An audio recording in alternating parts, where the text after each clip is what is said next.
How the fuck's it going, everyone? Back today with another video. Hope yous are doing well. Today is actually my 29th birthday, so I figured I would jump on and show you guys basically everything that I've gotten in recently over the last couple of weeks. As I explained to yous in my last two vinyl updates, I have been kind of slowing things down a little bit just while I sort the house out and things like that. However, I have been getting things in gradually, and I'm just going to show you the rest because I picked up a couple over the last couple of days as well, treating myself over here as though I don't do that all the goddamn time. In my head, I don't have rent to pay or anything, fuck it. I live on the street with my record collection, and yeah, I'm sure I will get by quite happily. So, this is going to be 6 new records that I have acquired both from online and indeed from record shops in person. So a nice variety of genres and subgenres to sink your fangs into. And yeah, let's basically get into this thing. I feel every bit as old as I am. Your boy's half dead over here, but yeah, I'll try and get through this one without falling asleep in my blanket with a cup of tea. First up, what's going on in the background? I do think I've tried to have this one on before, however, I think I put the wrong disc in, or I had the wrong disc in the player when I showed this one. So this time, this actually is the tribute to Euronymous Nordic metal.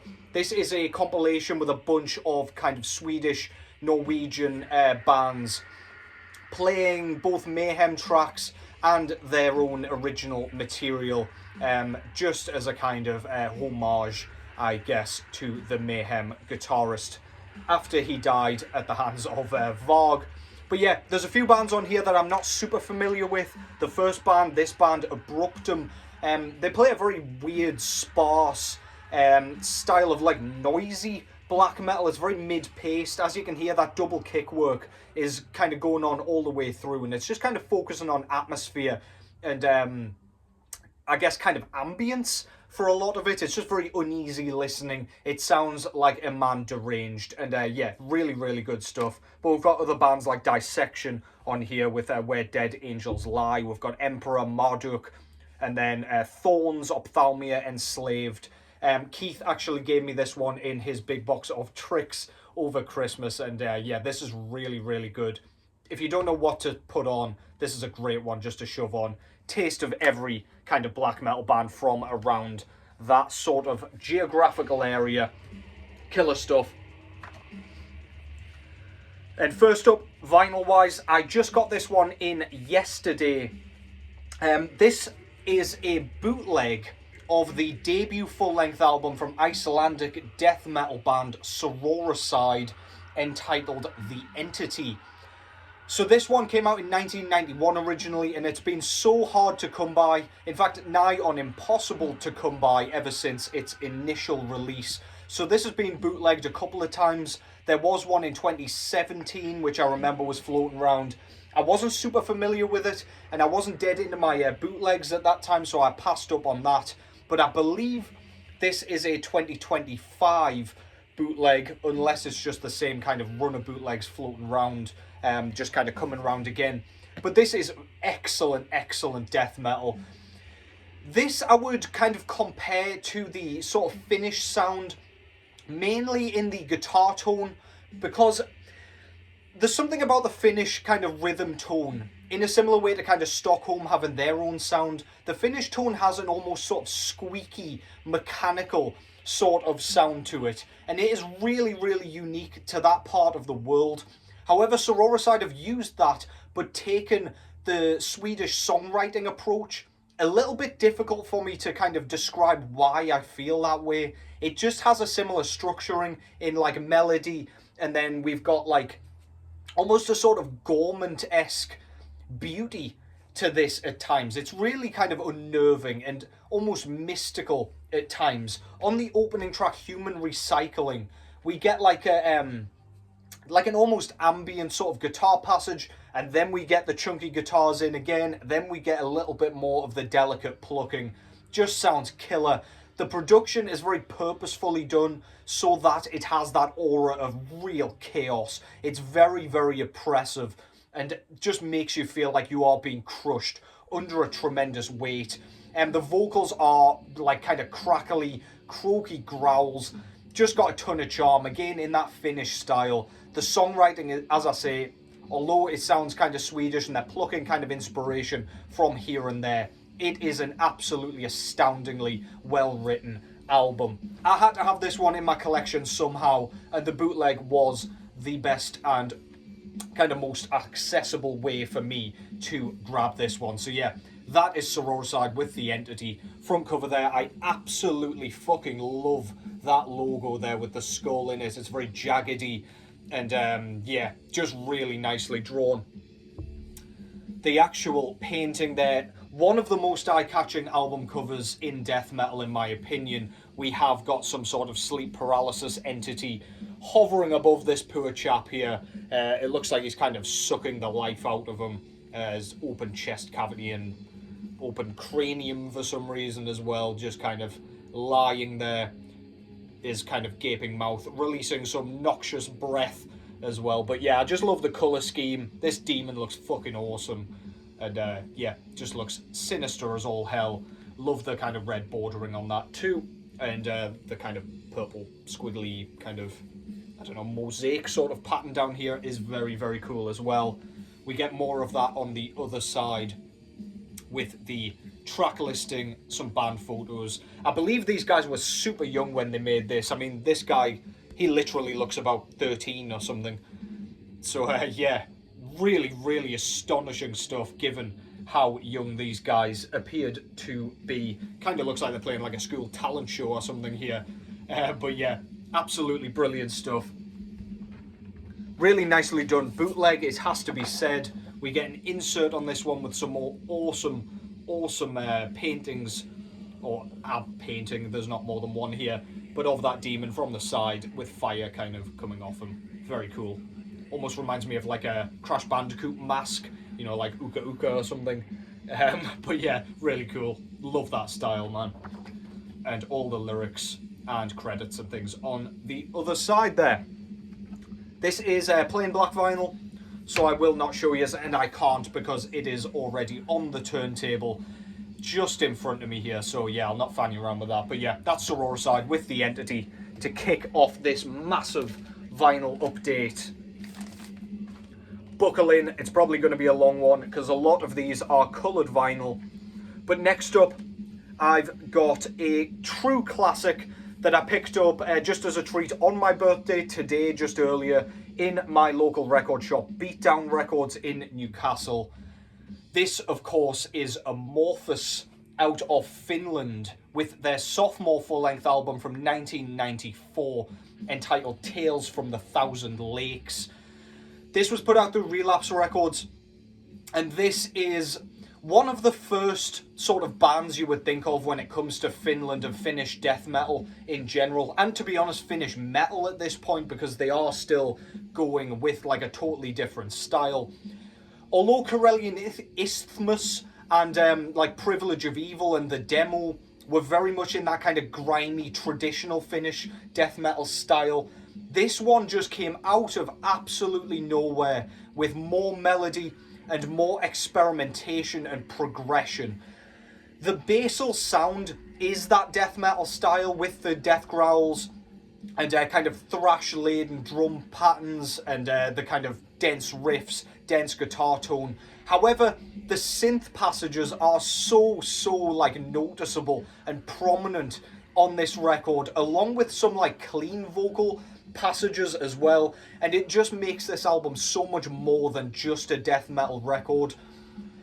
There is like lots of the synth stuff, but the clean stuff is just there to enhance that sound and that kind of mystical sort of style and atmosphere that they're going for. It doesn't take away from the brutality and that brooding energy that you want from a death metal record. There are like almost, the synths come across as like almost panpipe-esque or like flute-esque or like woodwind instrument-esque for a lot of this, so it really just feels, it has a folkish sort of sound to it. However, the music never tones down enough for it to become folkish. It just really adds something to it. They almost replace solo sections here, which I think works absolutely splendidly. You don't miss any of the guitar solos, and in fact it adds like a really unique sort of sound to it. Songwriting is absolutely mesmerizing on this thing, and yeah, there's always something new to kind of notice about this when you put it on. Each time you hear it, there is something else that you can kind of hone in on or focus on and enjoy all over again. Absolutely brilliant stuff. Tales from the Thousand Lakes by Morphice, their iconic logo up top there, and on here we do get just like a mountain range with lots of kind of jagged dead trees. We've got a very Viking-esque looking hammer down here. It does have like a Viking sort of feel to it, actually, sort of talking about that. And then on here we've got like I guess a lake or a river with a cascade here, white water and everything. One of the most stunning album covers I can actually think of. Absolutely gorgeous. Impossible not to kind of notice this in a record shop. Even if you didn't know what this was, it just draws you in immediately. Killer stuff. On the back, we've got just a kind of bit of bordering with more of those branches and trees and things like that, with the track listing there. As I say, Relapse Records put this one out. We get an inner sheet here with an eagle perched atop a rock with a sword imprinted into it. Lovely stuff. Mountain range in the background too. Lyrics on this side with all the credits, recording information, personnel, etc. down below there. Very nice. And this came on an ice blue, kind of transparent ice blue vinyl, going perfectly with that cover art. Absolutely brilliant stuff. Yeah, an absolute classic from the Finnish death metal scene. The last one of Morphice that I really like. I do own Karelian Isthmus. Always struggle to say that. I am absolutely fucking this up. And I do own Privilege of Evil as well. But yeah, this pretty much completes my Amorphous catalogue. Tales from the Thousand Lakes. Brilliant. Next up, another different one for you here. I picked this one up a couple of weeks ago. Misako Nojo Records had this one in their distro. This is Bulldozer with their debut full-length album from 1985 entitled The Day of Wrath. I believe this band hails out of Italy, if I'm not mistaken. And this is... it's first wave black metal in a very similar style to that of Venom, I would say. In that there is a huge emphasis on speed metal and lead guitar solos here. Drum work reminds me a lot of Bathory, where it's that very simplistic, thumping kind of drum beat. The snare doesn't sound too dissimilar from the bass pedal, which just gives it that really thunderous, like, almost galloping of hooves kind of sound. We've got like a nasally, croaky, sort of wretched vocal style going on here, very similar to that of Venom. But yeah, we've got some absolutely splendid riffs on this thing. It's just really upbeat and punchy and invigorating, and it just sets your heart pumping all the way through. It never gets boring. It's always got something to electrify you or captivate your attention, just in the way of like a nice little lick or just a brilliant riff transition or anything like that. It just has so much charm. And again, it's got those kind of choral hooks, the important kind of hooks, even if that's just in the guitar sort of side of things. Just keeps you interested all the way through it, man. That's Bulldozer, The Day of Wrath. If you like any of that sort of style, if you like that traditional style of first wave black metal, then there is absolutely no way you will not be interested in this one. Front cover shows our guy, I assume it's a vampire with a pope or priest or someone coming at him with a cross, and he looks very displeased with that.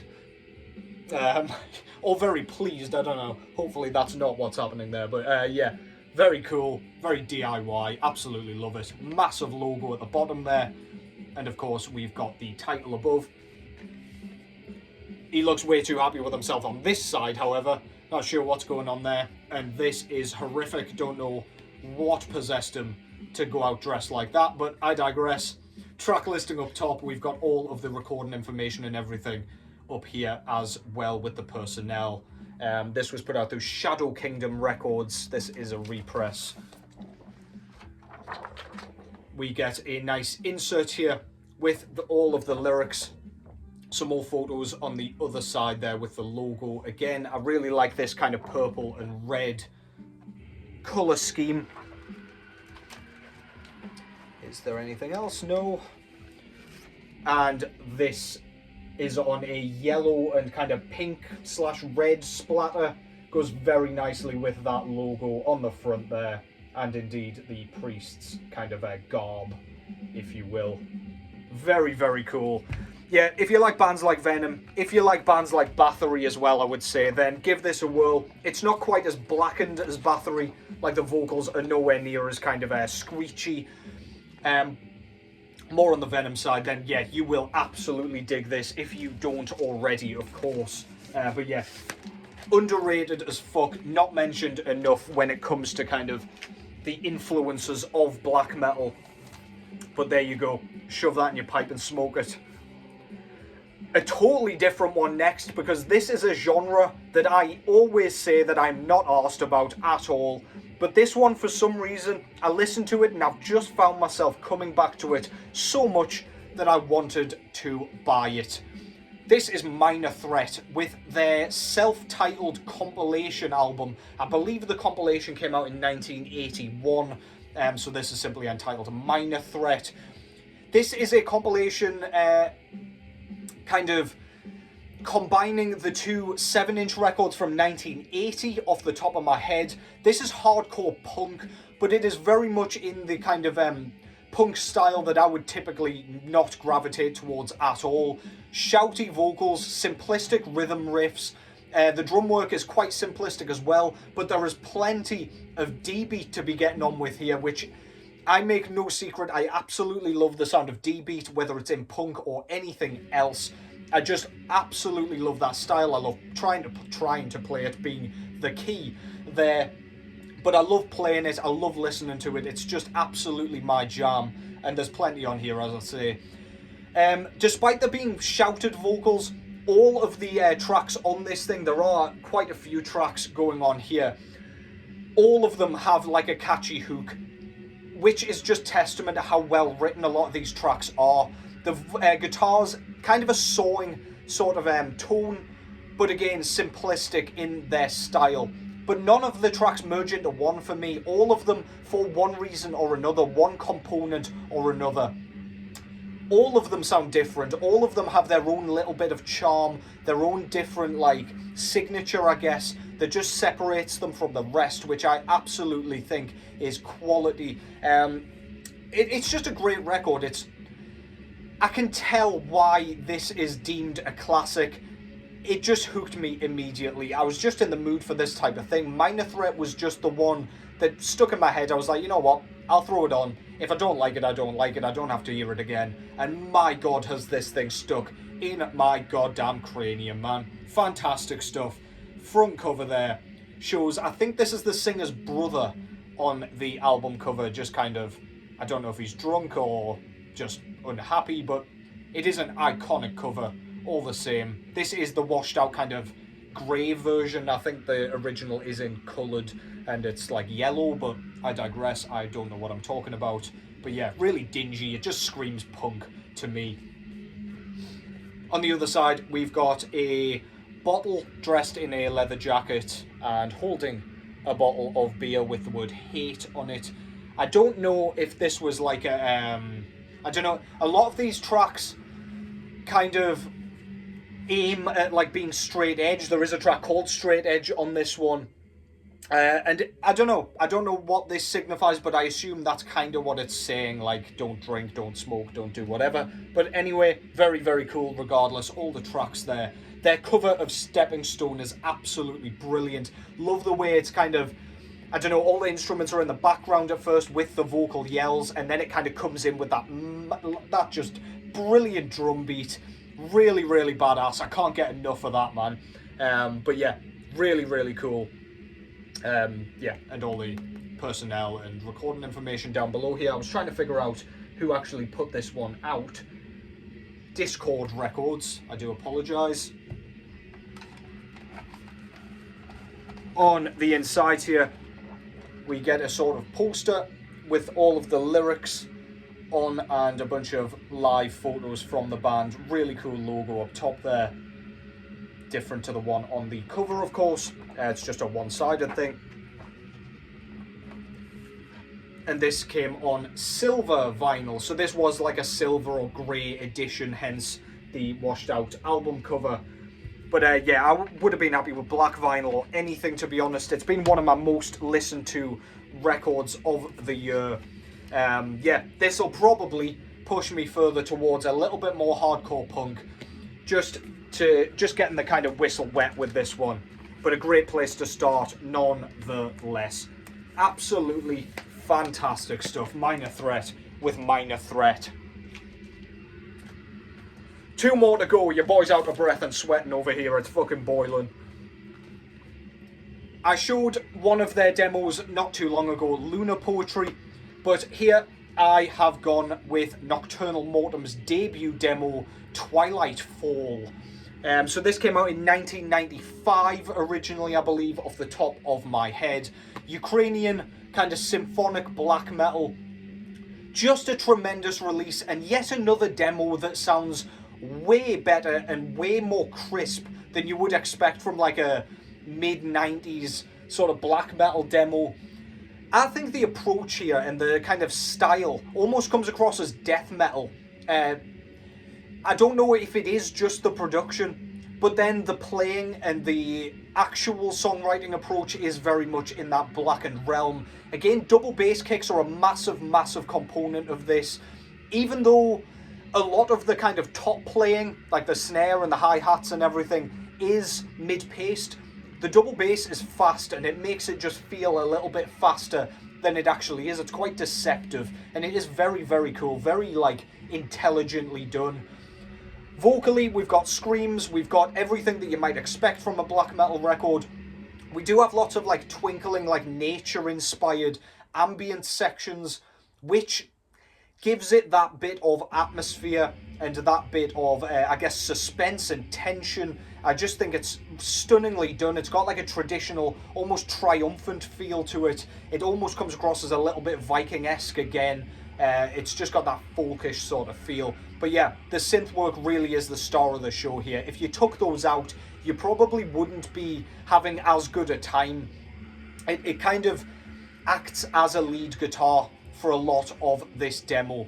This is really, really well written though. If you really do just want to be transported into this sort of picturesque forest landscape, just in your mind, through your ears, then this is just an exhilarating piece of music to sink your fangs into. Any of the Nocturnal Mortem stuff is worth a punt, but this early stuff just has so much charm to it, and I can't recommend it enough. Front cover there, it's got one of their many logos, but the earliest one, of course. Really, really sort of detailed and intricate there. Love the orange sky up top with the kind of icy pond in the foreground, or river, with the trees and riverbank and everything on the side. Just a gorgeous, gorgeous album cover. Excuse me, mandatory burp of passion there. But yeah, just an eye-catching front cover. On the back, we've got a setting sun with the track listing there. Really stunning stuff. I don't know if we don't have personnel or anything on there. This is a gatefold, so we've got some more artwork, and we do have the personnel and a bit of recording information on this side. I love this art style. I could just stare at that all day.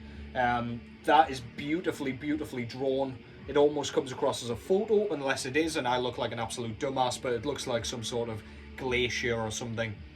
And I love the way the sun looks and everything up top there. It's the little things with these releases. And the disc itself is this beautiful kind of, I guess, orange with, it looks like grey or blue marbling effect, smoke effect, but it goes absolutely perfectly with that album cover yet again. Cannot get enough of Nocturnal Mortem. I'm slowly but surely making my way through their catalogue.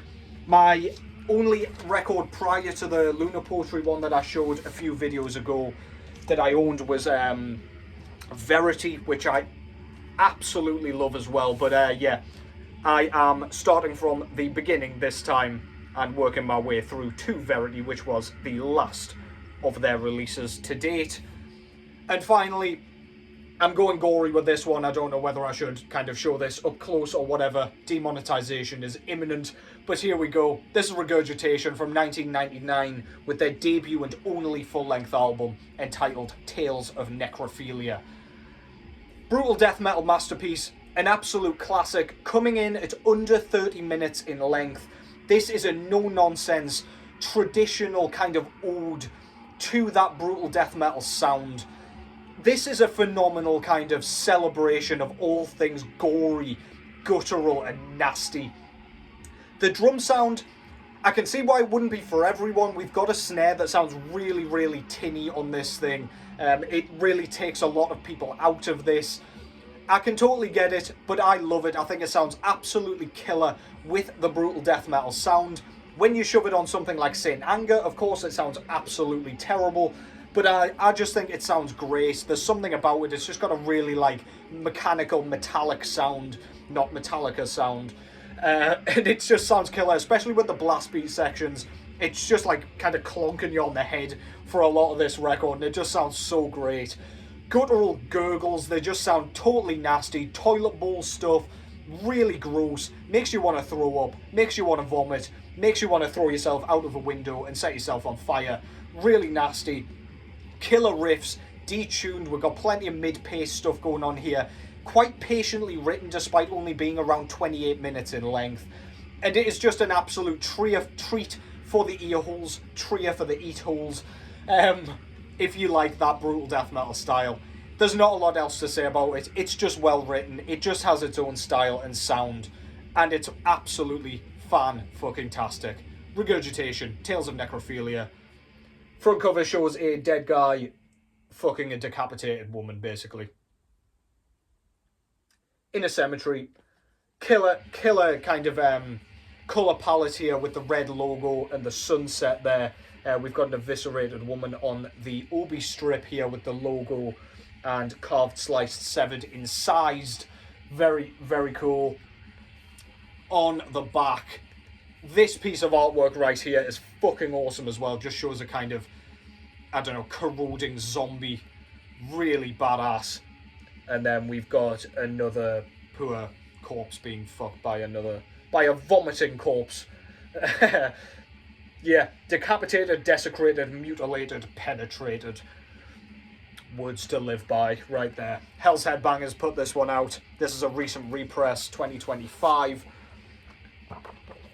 We get an insert here with a maggot-infested undead corpse. All recording information and all of the lyrics and everything on this side. Actually, recording information isn't, it's just lyrics on that side. Picture of the guys out the band.